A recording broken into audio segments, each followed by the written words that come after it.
Dear students, my name is Prem Kumar K, Assistant Professor of English, Government First Grade College, Chikballapur. I am going to teach for the course BA and the subject is Language English for the semester 4th. So in this session, I am going to discuss the questions and also the question paper pattern. Here, let us discuss on 5 marks questions in the prose as well as novel as well as in grammar. So first 5 marks question is, what are Adichie's suggestions to retain humanity? So in the speech on World's Humanitarian Day, the question is selected. For this question, the answer is Adichie suggests that it is a time for a new narrative. Means we have to change. Means we have to change in our lifestyle. Means we have to help for other. So a narrative in which we truly see those about whom we speak. Means we have to speak about the sufferers. So for the sufferers only we have to live. Then only it is called as humanity. Means human beings are supposed to help each other. Then only it is called as humanity. Otherwise there is no meaning for the human beings.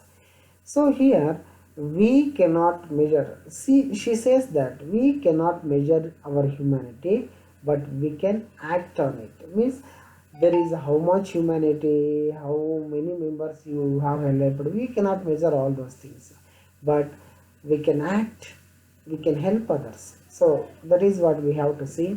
And our humanity is that glowing scent in all of us. So humanity is a glowing center. What is a glowing center in all of us means humanity.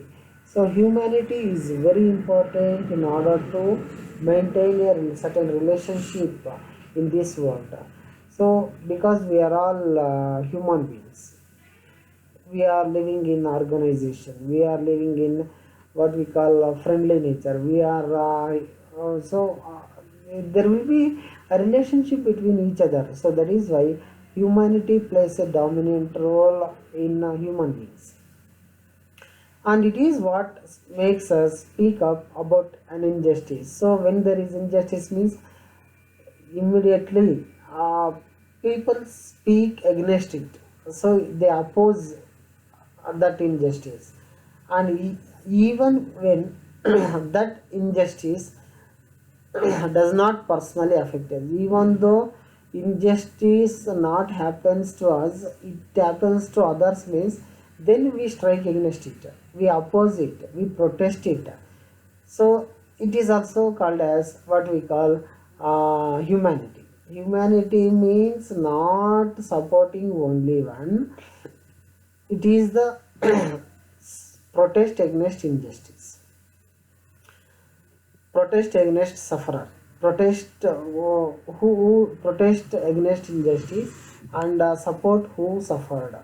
So this is also what we call humanity, and it is what makes us aware that we are better off if our fellow human beings are better off. Very very important sentence.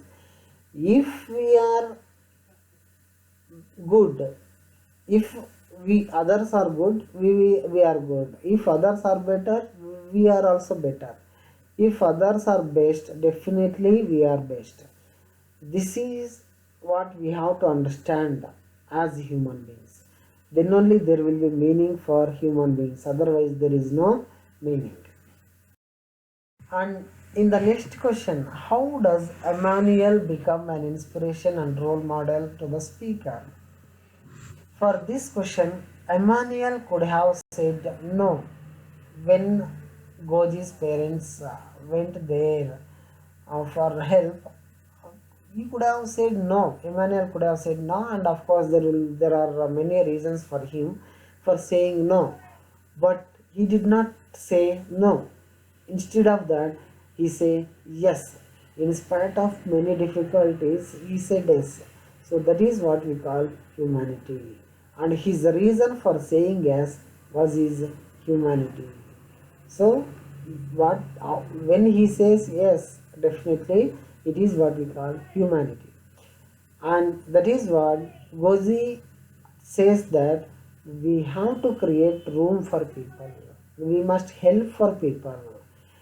And today in this world that has been scared by so much suffering, means this world is completely suffering, and creating room for people is not only doable, it is a moral imperative. So it is moral imperative creating what we call a room for people. It is not what we offer the thing, but it is a moral imperative.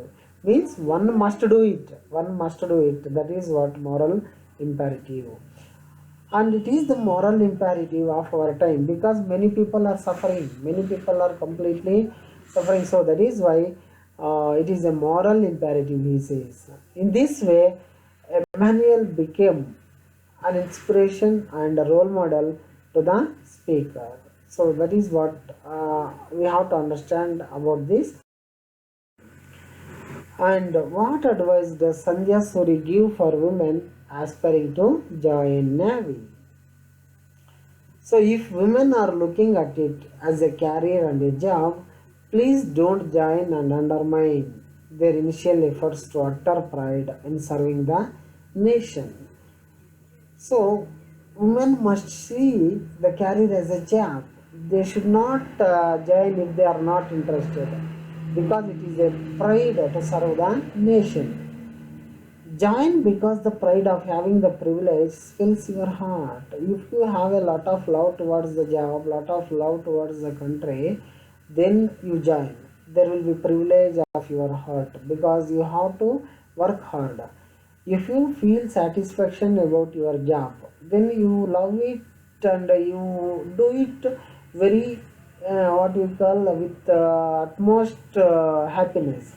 If you don't love your job, you don't do properly, so you will become failure. So that is why Sandhya Suri says the same thing. Join if one can live by the oath one take. Means while joining they will take the oath. According to that oath we have to live, and join if there is more to one than just the thought of glamour in uniform. You should not love only the uniform, but you should love more than uniform, the job. It is not the, you should not think that job is only a job. It is not only job, but it is a life. So that is how we have to understand. Then only we can survive with that job.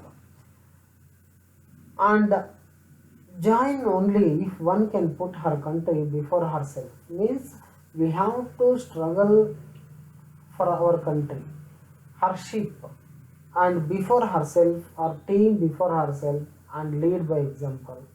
We have to have all these examples before us, and else please don't tarnish its pristine colors. Okay, we should not what we call feel humiliation about the job. We should not put shame for the job. We have to live. We should be pride about the job, and job must be also pride about us. We have to live like that. We should not give any bad name for that job. We should not blame the job instead of doing that. And Shano Varun is a lifetime thing. Of course, if we believe that, by all means, go and shine. And section B, so that is of novella for 15 marks. So they will ask, answer any one of the following questions in a page each, that is for 5 marks. They will ask to write a note on Mr. Verma who owned the Boardless Hotel.